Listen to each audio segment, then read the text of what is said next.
Buonasera a tutti, ringraziabi de seguono per vostro appuntamento di audio. Intanto in politica, nous recevons ce soir sur notre plateau Bastia le président de la communauté d'agglomération bastiaise justement et conseiller territorial FA Popolo Insem et Louis Pozzo di Borgo. Bonsoir. Bonsoir. Et merci d'être avec nous. À mes côtés tout au long de cette émission de 20 minutes pour vous interroger, Anne-Marie Letch. Anne-Marie, bonsoir. Bonsoir. Et à mon tour, bonsoir, Monsieur Pozzo di Borgo. Nous allons d'abord nous intéresser à votre casquette de président de la communauté d'agglomération de Bastia. Il y a 8 mois, pratiquement, la Chambre régionale des comptes épinglait assez sévèrement sur certains points la communauté d'agglomération. Alors, pour la période 2015-2021, vous n'étiez pas complètement aux commandes à ce moment-là, mais quoi qu'il en soit, il vous revient, à vous, à votre majorité, de mettre en place les recommandations, les injonctions de la Chambre. 9 rappels du droit, une série de recommandations, des dépenses de fonctionnement qui avaient été jugées comme implosives et qu'il fallait à tout prix maîtriser. Où en êtes-vous aujourd'hui de ces recommandations de la Chambre ? Alors, de manière très simple, avant de parler des recommandations de la Chambre, parlons du constat aussi, puisque ça nous a servi de constat. Effectivement, une CAP qui n'avait jamais été auditée par la Chambre régionale des comptes pendant plus de 15 ans, et un constat assez sévère, effectivement, de par ce rapport, avec 9 rappels au droit, vous l'avez dit, bon nombre de recommandations, et nous nous sommes attelés, depuis 8 mois, à apporter les correctifs nécessaires, notamment, sur quelques exemples, un budget annexe pour les déchets. Nous avons aussi travaillé sur l'absentéisme, qui est un facteur important des dépenses de fonctionnement de notre agglomération. Nous sommes aussi allés sur d'autres sujets. Il nous manquait des documents structurants, notamment le plan d'échec, nous n'avions pas à l'interne, mais aussi le transfert des actifs avec Aquapouble et bon nombre d'autres choses. Nous travaillons là-dessus. Il est vrai qu'il nous reste du chemin à faire, mais à mi-mandature, j'ai envie de vous dire que nous y sommes presque. Sur justement le fonctionnement de la CAB, une des demandes pressantes de la Chambre, c'était de vous doter d'un pacte de gouvernance pour vous permettre de mieux coordonner votre travail avec les communes, de mieux aussi prévoir des projets intercommunaux. C'est le cas aujourd'hui où ce pacte de gouvernance, il n'est pas encore fait. Alors le pacte de gouvernance est fait, il n'y a pas de souci. Il reflète aussi l'historique de la CAB, parce que qui dit pacte de gouvernance dit aussi, je dirais, des échanges entre les communes et l'institution qu'est la CAB. Et il faut le dire, pendant de nombreuses années, pour ne pas dire sur la quasi-totalité de l'existence de la CAB, il y avait Bastia-Ville-Centre qui cannibalisait la totalité des ressources de l'agglomération avec des communes périphériques qui étaient laissées pour compte. Donc il a fallu renouer la confiance avec ces communes-là, démontrer que l'équité était aujourd'hui au cœur du projet, un véritable projet de territoire qui certes englobe Bastia en tant que ville-centre et élément moteur, mais sans laisser pour autant les communes périphériques sur le bord de la route. Donc ce lien de confiance, je pense que j'ai réussi à le rétablir. Nous avons réussi à le rétablir avec cette majorité. Et aujourd'hui, les communes évoluent, je vous dirais, main dans la main, avec un véritable projet de territoire. Et oui, le pacte de gouvernance est aujourd'hui efficient. Alors l'opposition, c'est normal, c'est un petit peu le jeu, avait malgré tout vivement réagi à la sortie de ce rapport, même si vous le rappeliez, Anne-Marie le rappelait avant vous, vous n'étiez pas encore aux commandes à ce moment-là. Est-ce que vous pensez que ça peut, malgré tout, vous affaiblir politiquement, que ce soit au sein de la CAB ou même électoralement à plus moyen terme ? Non, il ne faut pas avoir peur de ce type de rapport. Au contraire, il faut s'en servir comme une force. Et pour rebâtir quelque chose de plus cohérent, l'opposition joue son rôle. Mais j'ai envie de vous dire qu'en tant que président en responsabilité, il faut assumer aussi les errements du passé. Il y a eu aussi des bonnes choses. Et nous nous servons de ce document pour bâtir la CAB de demain, mettre des effets cliqués sur certains dossiers de façon à ce qu'on ne puisse plus revenir en arrière. Les erreurs du passé ne doivent pas se reproduire.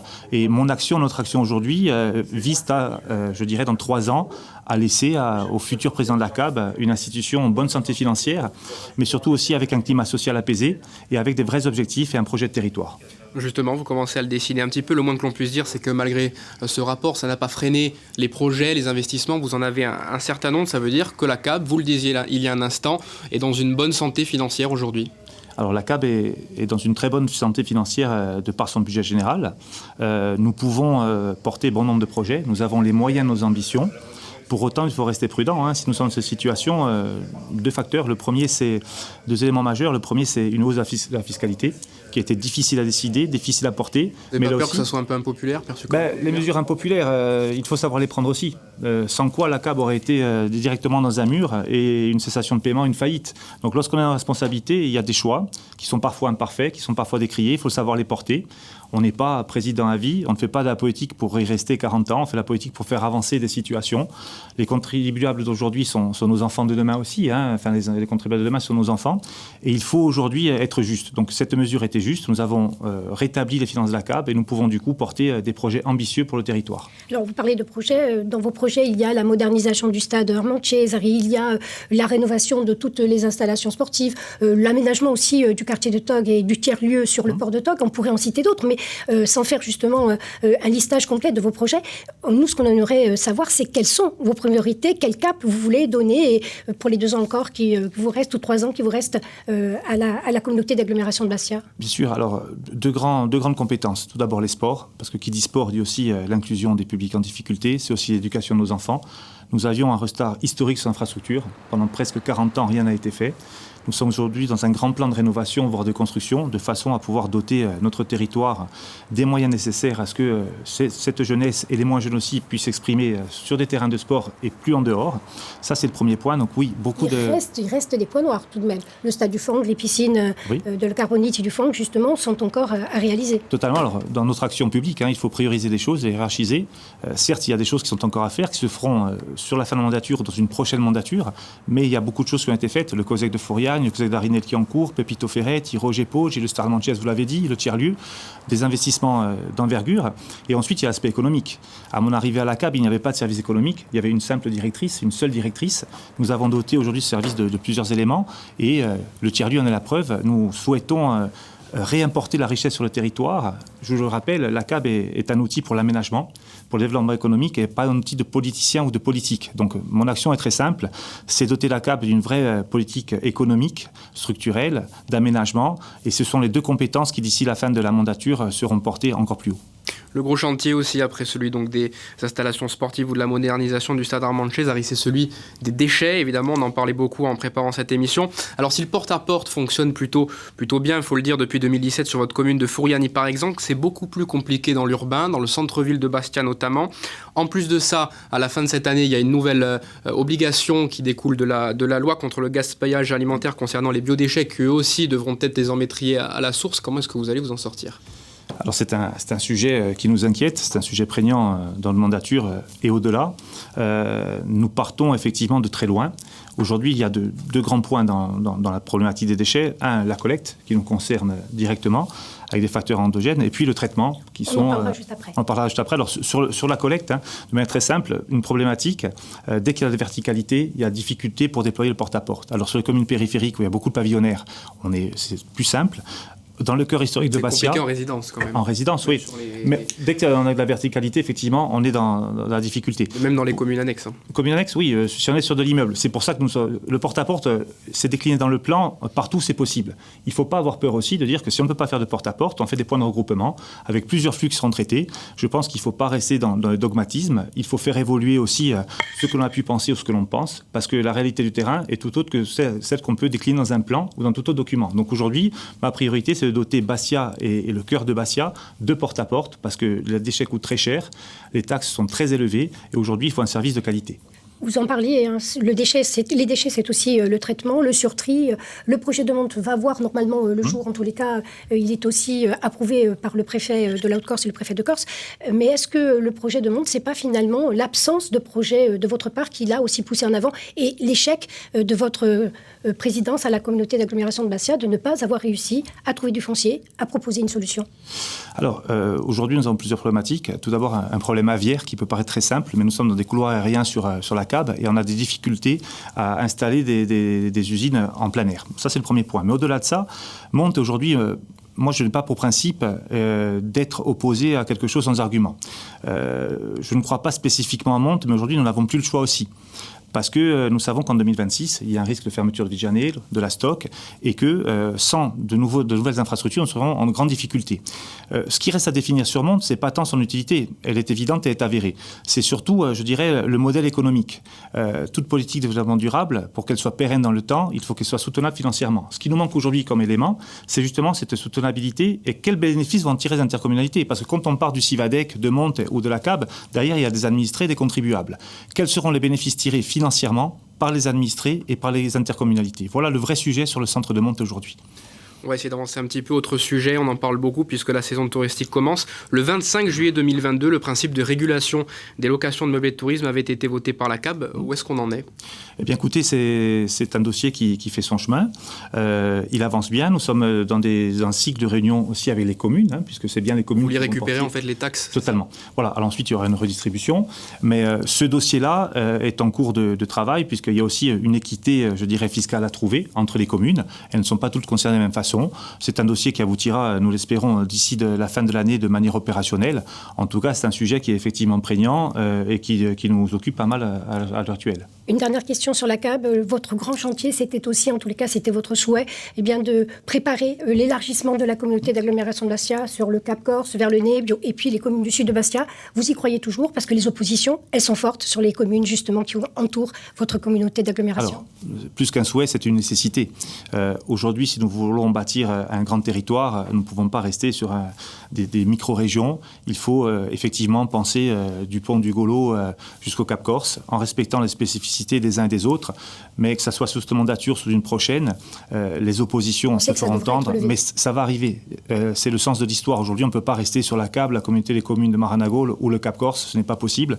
Il y aura une intercommunalité. À quelle échéance? Je la souhaite le plus tôt possible, parce que là encore, une fois, ça sera pour le bien-être de nos administrés et de nos contribuables. L'heure tourne, on va maintenant passer à une autre de vos casquettes. On va parler de votre travail à l'Assemblée de Corse, puisque vous en êtes le président de la Commission des Finances. Et en mars dernier a été voté le budget primitif pour l'année 2023. On rappelle ces quelques chiffres qui apparaissent sur votre écran. 1,4 milliard d'euros donc de budget, dont 370 millions en investissement. Un budget auquel l'opposition a dit non, même l'opposition nationaliste constituée par Avancem et Corifront. On a entendu énormément de choses, que ce budget n'était pas à la hauteur des enjeux, qu'il était trop nationaliste pour certains, pas assez pour d'autres, quoi qu'il en soit. Il y a des critiques de toutes parts. Pour le coup. Alors, une fois encore, les oppositions jouent leur rôle, parfois peut-être avec un petit peu de manque de lucidité. En tout cas, moi, ce que je tiens à dire sur ce budget, c'est qu'il y a des choses qui ne ressortent pas.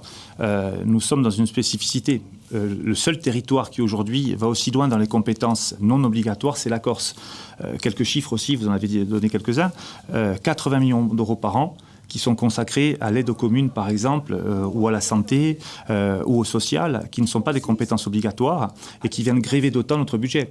Donc aujourd'hui, à la collectivité de Corse, certes, j'entends les oppositions. Certaines personnes sont même maires par ailleurs, ou représentants d'intercommunalités, ou conseillers municipaux. On ne peut pas, le jeudi et le vendredi, dire que le budget ne tient pas la route. Lorsqu'on connaît ces chiffres-là, c'est aide apportée aux communes. Par exemple, le fonds école. Lorsqu'une commune construit une école, c'est entre 450 et 650 000 euros d'aide. Ça se fait nulle part ailleurs. Et puis, dès le lundi, lorsqu'on reprend sa casquette de maire, par exemple, venir solliciter des subventions de la collectivité de Corse, je pense qu'il faut, dans le discours, être mesuré.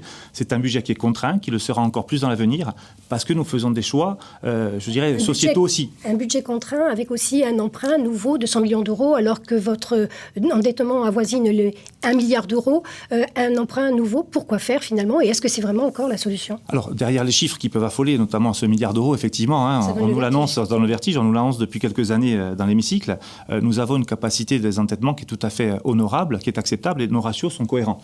Après, c'est vrai que ce milliard-là, il doit interpeller sur la structure même du budget, et c'est aussi le sens de ce que nous souhaitons, c'est-à-dire ces évolutions sur la fiscalité notamment, parce qu'il nous faut d'autres ressources. Il faut que nous soyons aussi maîtres de notre fiscalité, mais au-delà de ça, Madame Lecce, cet emprunt, je le disais aussi, il vient porter et soutenir un investissement qui est un investissement d'importance et qui va aussi à destination du rural. Mais quoi qu'il en soit, c'est encore et toujours un budget de transition. Pour quand le vrai changement? Corinne Front, il l'a fait valoir lors du débat sur le budget. Pour eux, il n'y a pas de traceur de l'amorce d'un changement. Alors, ce changement-là, il doit s'opérer, je dirais, de manière non pyramidale, puisque si la collectivité de Corse change de braquet, change aussi l'option notamment de l'aide aux communes, mais pas que, ce n'est pas là un chiffon rouge qu'on pourra agiter, c'est de dire oui, on doit changer le modèle, on doit changer le modèle dans toutes les institutions, des communes aux intercos, parce qu'il faudra voir le modèle différemment, avec sans doute moins de financement, avec, on le disait tout à l'heure, on parlait de cette grande agglomération, on ne peut pas continuer à porter des projets commune par commune, des fois à quelques kilomètres d'écart. Il faut une logique d'ensemble, il faut cette logique de territoire, et si on doit avoir un changement, il doit se bâtir avec les oppositions aussi, parce que le discours que l'on peut tenir à l'Assemblée de Corse, on doit aussi c'est un discours qu'on doit tenir aussi sur son territoire. Vous parlez des changements, vous misez-vous sur un transfert de fiscalité? Qu'est-ce qu'il comprendrait? Écoutez, nous sommes aujourd'hui dans un cycle de travail assez important à l'Assemblée de Corse, puisque quand on parle de fiscalité, le champ du possible est assez large. Vous avez déjà des idées, territorialiser la TVA, par exemple? C'est une idée parmi tant d'autres. Il faut les chiffrer, il faut voir leur soutenabilité, parce qu'on ne peut pas avancer, je dirais, à tâtons sur ce genre de dossier. Il va falloir avoir des certitudes. Donc aujourd'hui, nous sommes dans un cycle de réunions, je le disais, notamment de travail à la collectivité de Corse. Plusieurs commissions ont été créées. D'ici le mois de juillet, je pense que les propositions seront faites. Et ensuite, viendra aussi le temps du travail sur la loi organique, notamment, où là, nous définirons effectivement nos besoins, nos souhaits, voir ce qui est faisable, ce qui ne l'est pas. Mais il faut travailler en temps masqué, parce qu'on ne peut pas obtenir cette autonomie, notamment fiscale, d'un simple claquement de doigts, bien entendu. Et en même temps, là encore, l'opposition n'a pas l'air d'y croire, vous demande des simulations, c'est le cas de la droite pour ce qui est de ce transfert de fiscalité, en disant aussi que si vous l'avez, ils ne sont pas sûrs que vous sachiez la gérer.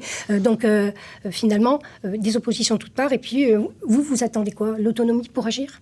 Non, alors nous agissons au quotidien. Je pense qu'il y a des changements sur nos territoires. Peut-être qu'ils ne se feront pas ressentir de la façon dont les gens l'espéraient. En tout cas, il y a beaucoup de choses qui avancent, qui changent. Alors la droite est droite dans ses bottes, j'ai envie de vous dire, et fidèle à ses convictions. Il n'est pas étonnant qu'ils aient des positions qui ne soient pas les nôtres. Pour autant, il faut le respecter. Mais je pense que dans ce grande autonomie que nous attendons, il faut l'apport de chacun et que chacun puisse apporter sa pierre à l'édifice. Il faut d'abord, il me semble, parler à la famille nationaliste, avoir un discours commun. Ce n'est pas toujours évident, mais c'est une nécessité. Ensuite, la droite, nous savons qu'il y a des idées qui sont à prendre, d'autres ne feront pas consensus, nous en avons conscience aussi.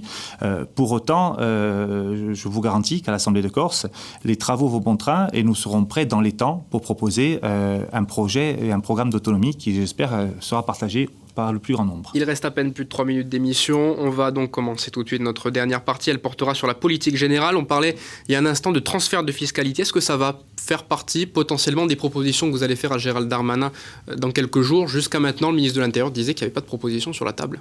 Alors, bien entendu, le ministre de l'Intérieur, effectivement, a tenu ses propos.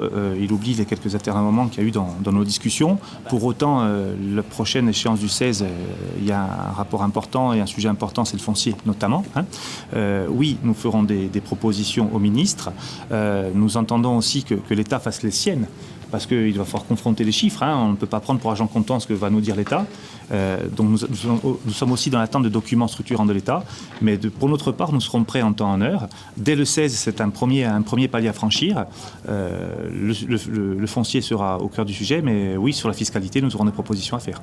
Le 16, le foncier uniquement, ou vous allez en profiter pour justement mettre sur la table les propositions concrètes que le gouvernement, que vos oppositions vous demandent de mettre sur la table, parce que là encore, le reproche qui est fait, c'est que vous ne proposez rien parce que vous n'êtes pas prêt. Alors nous sommes prêts. Ceci étant, il faut le respect des institutions avant de proposer ou de mettre sur la table, notamment la prochaine réunion à Paris, les propositions. Il faut aussi qu'elles soient débattues en séance plénière à l'Assemblée de Corse, parce qu'il y a aussi le respect des institutions. Les Corses ont mis la majorité au pouvoir, mais aussi les oppositions dans le rôle, et il faut partager ces documents-là. Je pense que l'échéance, comme elle a été fixée, c'est pour le mois de juin, c'est pas pour demain. Donc d'ici le mois de juin, le mois de juillet, nous serons prêts en session à proposer quelque chose. Ça fait quand même plus d'un an que le processus a commencé. Vous ne trouvez pas que ça commence un petit peu, même s'il y a eu des événements, la reprise des attentats, les manifestations colonnes, vous ne trouvez pas que ça commence un petit peu à... Écoutez, dans un cycle historique, nous attendions ça depuis 50 ans. Vous parlez de premier palier alors que ça commence depuis il y a plus d'un an. Ça fait plus d'un an que ça a commencé. Ça fait 50 ans que nous attendions ce type de négociation, que le mouvement national attendait ce type de négociation. Aujourd'hui, on ne peut pas, je dirais, aller trop vite sur ce sujet. Il faut avoir des certitudes. Effectivement, la situation politique est compliquée, elle est complexe, et il n'est pas facile d'avancer aujourd'hui. À nous de trouver les voies et moyens pour retrouver du sens et de la concorde, afin de faire des propositions qui, je disais, soient acceptables et acceptées. Le fait que la droite fasse ses propositions de son côté, vous pensez que c'est une richesse, une pluralité importante, ou est-ce que vous pensez que c'est dommage? Non, c'est une pluralité. Elle est dans son rôle d'opposition. Elle est, je le disais, fidèle à ses convictions. Nous attendions pas moins. À nous de savoir, je dirais, incorporer dans ces futures propositions qui seront faites à Paris ce qui nous intéresse dans les propositions de la droite. Mais nous n'attendons pas à ce que la droite adhère au discours nationaliste. Vous avez dit nationalistes, alors dernière question, les nationalistes aussi pourraient peut-être proposer des solutions de manière séparée de la vôtre. Là, ça serait plutôt dommageable. Ça serait plus dommageable. Nous mettons tout en œuvre pour que ça ne se produise pas, que ça ne se passe pas de cette manière-là. Il faut aujourd'hui, en responsabilité, je pense qu'il y ait une proposition qui englobe l'entièreté du mouvement national. Ça paraît indispensable. Je ne suis pas de ceux qui parlent de fracture. Je pense qu'aujourd'hui, il y a des différences de vision, de point de vue. Il faut, je le disais, trouver les voies pour apaiser tout cela et avoir une proposition qui fasse sens à Paris. Bien, merci beaucoup, Louis Pozzo-di-Borgo. Ce sera là votre conclusion. Merci beaucoup d'avoir été l'invité d'Intantum Pulite. Les gars, merci beaucoup. Merci. Anne-Marie Lecce d'avoir été avec nous pendant 20 minutes. Restez bien avec nous. Tout de suite, l'information continue avec le Corse Gazer à présenter ce soir par Marianne Romani.